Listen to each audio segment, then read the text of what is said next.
Hey guys, what's up? It's Coach Nye. Welcome back. If you're new to this platform, thank you for joining my podcast and listening to me. If you follow me over from social media, thank you so much for continuing to follow. But listen, today's topic, we're going to talk about being present. That's the main thing, especially when when you're healing during your self-love journey, when you're starting to pour into yourself. The most important thing is to be present. That is how you start to control your mind. That is how you start to balance your mind by acknowledging that right now, where you are right now in that moment. So, present meaning here and now, right?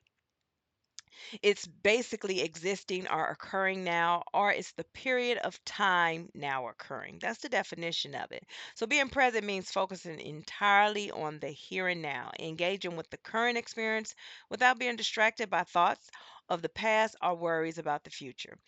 Listen, when you're present, you're not allowed, you have to train your mind to not allow it to go back into the past nor go into the future. Now, let's think of future as anxiety because that's what anxiety is. Anxiety is pretty much future thinking. So, in order, if you want to cut down and cut anxiety out, then you can't think about the future. You can't think of the what if this, what if that, what if, well, right now in the moment, none of that is happening. So you do away with that. And the reason why I say the future doesn't even exist is because you need to really focus on right now in this moment. You're creating what the next step look like, so you're being present. So if I'm creating what my next step look like, I'm creating the future second by second, minute by minute, because I'm creating it in the moment. And a lot of people think it's really hard to become present, and it's really not. It's just stopping, taking a deep breath. Whatever's going on, whatever's happening, take a deep breath and sit in what's happening right now. We cannot, a lot of us, even when we're grieving, when my father passed, it was like, okay, immediately I went into the whole, okay, what's next? What do I do now? What do I do next? Okay, I gotta get down there. So we're gonna do a funeral. We're gonna do this, and I start thinking about everything. How am I gonna get my kids there? How am I gonna get this? How am I gonna, instead of sitting in the moment of what just happened in the moment. In the moment, I just received the phone call that my father passed, and I needed to stay right there and accept that, acknowledge that. Not everything else that go with it, but what is happening so I can feel what the proper feeling so I can give it the proper emotions, right? And that's why grieving is so hard and healing from grieving is so hard because we express the wrong emotions and attach the wrong emotions to the wrong feelings, and then we become angry. We start acting out, lashing out at people. So, in everything that you do, bring it back to the present time, right now, in this moment, what is going on. It is so important because society has taught us to always think of the future. They've always said, what are your goals? Give me your 5 year, 10-year goals. In the military, they ask you these things when they're doing your evaluations. In the civilian world, they ask you these things. You go on an interview, they ask you what your goals is. Everybody want to ask you a goal, and it's like, okay, really, why do you want to know my goal? Really, what me telling you my goal is? But society has made that like a normal thing, like it's a good thing. But let's look at it this way. Let's look at goals of that's the enemy. Let's look at it that way, right? And it's not a bad thing to have a goal. The problem is setting goals will eventually tie in confusion, anxiety, some people depression, because they're working towards a thing. Because you asked that person what is their goal, they gave you in the moment that they're in what their goals was. They don't know if it would change in 5 years. They don't know anything, but it gave them something to focus on and they work towards it. Now, what happens when they don't meet that goal? Some people, some people, anxiety kick in, depression kick in. They feel like a failure. They feel like, okay, well, ain't no use to me working on this anymore because it's over with, and then they stop. And then some people, they'll get to that goal and just like, okay, now what? I didn't really want it. I just said I was going to do it, so I just stuck with it. So That's why I say let's look at it as the enemy, because that's what the enemy wants you to do, is focus on everything. Focus on anything. Drive yourself with anything. Even that passion. You got a passion for something. But look at the word passion. Passion is something quick. Something, it's like a flame that goes out. That's why when you open a business off of passion, you're just like, oh, I just did away with the business. I just didn't have the drive for it no more. I didn't have, because you open it off of passion and not purpose. So even the same way with those goals, you set goals off of passion or just off the whim and not off your purpose. What is your purpose? In order to figure out what is your purpose, what it is that you're supposed to be doing, you have to stay present. Get back into the present state. And in that time, now that you're operating off the seconds, and you're saying, okay, 1 Mississippi, 2 Mississippi. You're not looking at the clock like, oh man, it's 8:07. It's about to be 8:10 here quickly. No. When you're looking at the seconds, to get to 8:10, it's gonna be a minute. It's gonna be a little while. It's gonna seem like a whole 4 hours, because now you're living in that moment and you're just taking a deep breath. Being present is about your awareness of your surrounding, noticing the details of your environment, the sounds, the sight, the smell, the texture, without judgment now. You don't judge your stuff, you just look at it for its true, authentic state. You want to focus your attention. This is when you have focused attention in your present, being in the present, that means you are fully engaged in your current activity. It doesn't matter whether it's talking, eating, working, and you're not multitasking. And you're not letting your mind just wander. You're right now, you're focused. That's the whole purpose of being present. It's an emotional connection. That's why when we talked about meditation, it's about controlling of the mind. In order to control your mind, you have to be in your present state, in that moment. In that moment. And as I talked about in meditation, your mind wanders. And people try and figure out, well, this is too hard. I don't like meditating. Well, it's not that it's supposed to be hard. It's to teach you how to control your mind.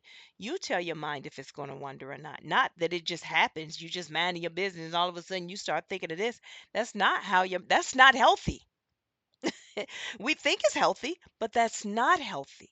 That means that we don't have control. It's no reason my mind should drift off on something that is undesirable, negative, as you say. I always say negative. If it's negative, it's undesirable, because words matter. It's undesirable to you, then you won't want anything to do with it. But if it's desirable, then you'll go for it. So if your mind drift off to undesirable or negative things, that means you have no control, because I am in control of me. No one else is in control of me. I can't stop anybody from, coming towards me, attacking me, saying whatever, whatever. I can't control that, but I can control me. Meaning that I can control what I speak, what I think, and how I feel. So, I did not get to this point because I just woke up and was like, "Hey, I'm going to be president. I'm going to teach this." No, it's from experience. through through my life experience, my testimony, and this is the things that I share with you guys, because a lot of people struggle with mental illness, whether it's depression, whether it's severe anxiety, whether it's PTSD, whatever it is. We struggle with those things, and then we go look to get it fixed by getting heavily medicated. Some people, they try the holistic way, and some people, they just don't, because in their culture, if you go get help, that means you weak, right? So for whatever reason, I chose to really get an understanding of mental illness. Mental illness is just, this is the way society put it to just sum up everything, right? So if you're schizophrenic and then you have an anxiety, you have mental illness, you know. And it's two separate things. It's totally two separate things. Like, it's so way off from each other. But in order to just hurry up and sum it up to just, okay, this is what it is, you'll be placed in that category. But for me, I'm like, okay, I am not any of that. My I have severe anxiety. I would be paranoid. I would, just freak out at the smallest things. I always felt like I had to protect, like I was unprotected. I always felt unprotected. So I had to become protective, right? And so I didn't want to live like that anymore. I don't want to live at like, okay, when I go outside, I can't be around a crowd of people. It's just too much. I don't want that. I don't want to be like that. I don't want to be that person, as we all say, I'm not going to Walmart. It's too much going on. And, it's just too much, my anxiety. I don't want to be that person that's controlled by anxiety. So let me learn how to control it. And one of the techniques that I learned is that I had to sit in just right now, separate myself from the past, the future, and sit in the present. And I had to research, honestly, look up the definition. What does present mean? What does being present mean? What does it mean spiritually? And what does it mean, just physically? I start breaking down everything spiritually and physically. That's why I created the Trinity of Fitness, which is the spiritual, mental, and the physical. That right there came because I decided to start researching things. And then I started, searching things in the Bible. Then I would take it back to Hebrew. Then, I would just study different books. I would read all books. I would just start reading. And then I wanted to know, why did we come up with this term for this? And why did we come up with that term for that? Because it was so important for me, because I wanted to start using the right words. The right words. So I found out that anxiety meant future. So that means, okay, let me get away from the future. I'm not there. Let me find out present. So, what helps with being present? Well, meditation helps, changing your environment, finding something to focus on, the awareness, of my surrounding, focusing on a thing, and then disconnecting emotions to that thing if need be, or connecting an emotion to it. I had to learn all those things. But because I learned all those things, I became a master, an expert in those things, right? And I became able to really change my whole way of living. And that fit me because it's about me. Now, not saying that I created a world that I can't get along with anyone else. Yeah, I can get along with anyone else, but I created boundaries for me.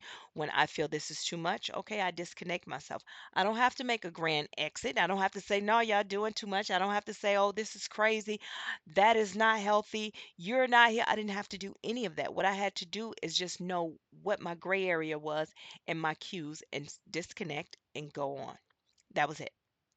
And so that's why it was so important for me to create my podcast and create my whole wellness around the Trinity of Fitness, the spiritual, mental, and the physical, so I can teach others how to rebalance themselves, how to stay present, how to have a healthier mindset.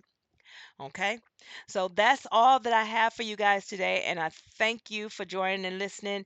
I ask that you just continue. I ask that you subscribe to my YouTube and this podcast, download it. Okay.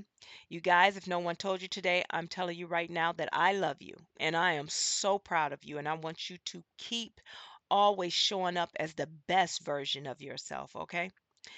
And remember, God will pour into your cup until it overflow. That overflow is for the people he will send to you to help. But always he'll fill your cup up, and what's in that cup is for you, okay? Love on yourself before you go loving on anyone else. Self-love. And if you haven't got my book, Trinity Walk to Self-Love, it is on Walmart, Barnes& and Noble, and Amazon website. You can get it there. It is called Trinity Walk to Self-Love. Click on my website and subscribe there as well. Coach Nye out.